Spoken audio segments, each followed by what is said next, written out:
Cuando tenía 12 años, en la ciudad había una casa abandonada que decían que estaba embrujada. Todos lo creíamos. El rumor era consistente porque en esa vieja casa se reunía una secta satánica para hacer sus rituales y sacrificios. Se decía que los satánicos le arrancaban la cara a sus víctimas y las metían en una cajita que le ofrecían a su deidad. Mis amigos y yo solíamos ir una vez cada 2 semanas a esa casa, a ver si encontrábamos algo. Siempre había velas y dibujos raros, pero una ocasión encontramos un cadáver sin cara. La secta satánica lo había sacrificado. El estado de putrefacción del cuerpo era tal que eso parecía más un monstruo que un humano.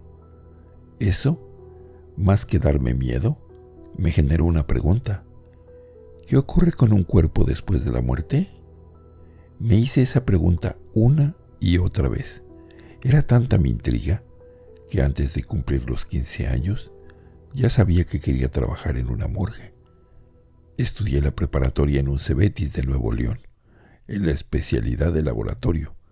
Yo estaba tan comprometido en cumplir mi sueño que me la pasaba estudiando. No paraba ni siquiera en fin de semana. Al final del primer parcial, mis calificaciones en las materias de la especialidad eran de 10. Las materias no esenciales solo las pasaba con el mínimo. Jamás invertí tiempo de más a materias que no eran de la especialidad. Durante las vacaciones me la pasé estudiando, adelantándome a las clases que iba a llevar durante el siguiente semestre. Pronto me convertí en el mejor de la clase, pero por mucho, a tal punto que los maestros me exentaban y me pedían que yo les ayudara a preparar y calificar los trabajos y exámenes de mis compañeros. En una ocasión, durante el último semestre, un maestro me preguntó si yo podría dar clases al hijo de un amigo suyo. Me dejó en claro que no habría paga. Acepté, pues me llevaba bastante bien con el profesor. Vaya sorpresa la que me llevé cuando supe que le daría clases a la hija del gobernador. Esa familia podía pagar a un profesional. Es más, podrían pagarle al director de la escuela de su hija para arreglar sus calificaciones. Supongo que mi maestro le habló bien de mí al gobernador y él quería poner a prueba mis habilidades. Por el motivo que sea, lo importante es que el señor gobernador quedó satisfecho con los resultados que obtuvo su hija, así que me ofreció una beca para estudiar en la Universidad de la Ciudad de México. Luego de graduarme de la universidad, volví a Nuevo León para presentarle mi título al exgobernador y al maestro que me había contactado con él. Nos reunimos en un restaurante para cenar. Ahí el exgobernador me dijo que era muy amigo del jefe de la policía y que si quería, él podía recomendarme para trabajar en la morgue de ahí, solo que tardaría un par de meses por el cambio de administración. Le dije que sí me interesaba. Esos 2 meses los utilicé para estar con mi familia. Una vez pasado el plazo, me llamaron de la policía para iniciar labores el lunes. Entré como auxiliar. Me encantaba mi trabajo. Cuando mi jefe renunció, me ofrecieron su puesto y obviamente que lo acepté. La paga era excelente. Me hice de un carro, compré un terreno y comencé a construir mi casa. No tenía pareja. De hecho, hasta ese momento, no había contemplado la posibilidad de tener familia. Pero yo quería mi casa. Ya sabes, para tener un lugar propio. Ahora sí, hablemos de mi trabajo. La verdad es que tocar un cuerpo sin vida es curioso, sobre todo si ya han pasado más de 18 horas del fallecimiento, ya que para ese punto el cadáver ya perdió todo el calor. Su temperatura es la del ambiente. Me refiero a que no hay diferencia entre tocar una mesa y un cuerpo frío. Un dato peculiar es que los cuerpos de las personas con sobrepeso duran más tiempo calientes. Puede variar entre 1 y 3 horas. Una vez que mueres, tu cuerpo hace cosas que ni siquiera te imaginas. Por ejemplo, los glóbulos oculares se desinflan, quedan literalmente como una pelota ponchada. Y esto ocurre antes de que se cumpla 1 hora de muerto. si es que el cuerpo tiene ojos abiertos. En caso de que los tenga cerrados, este peculiar aspecto ocular aparece luego de 24 horas.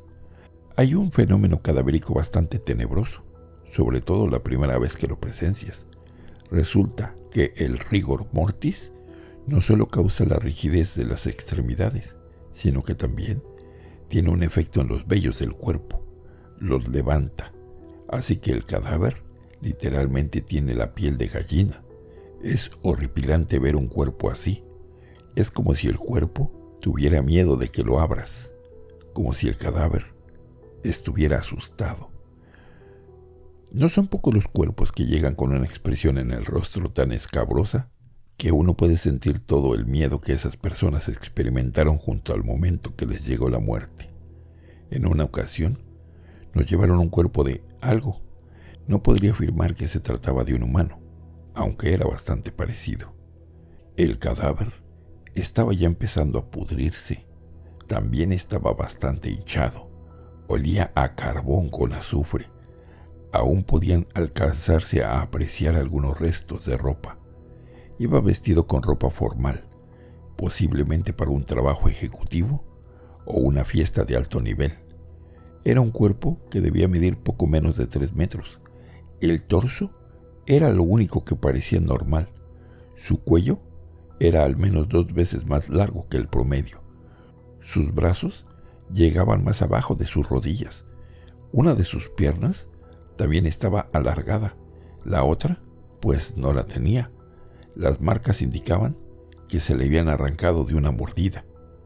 En la espalda tenía heridas profundas, de las que todavía salían algunos gusanos bastante grandes, tal vez de unos 10 centímetros. La cicatriz en su cuello me indicaba que había muerto por ahorcamiento.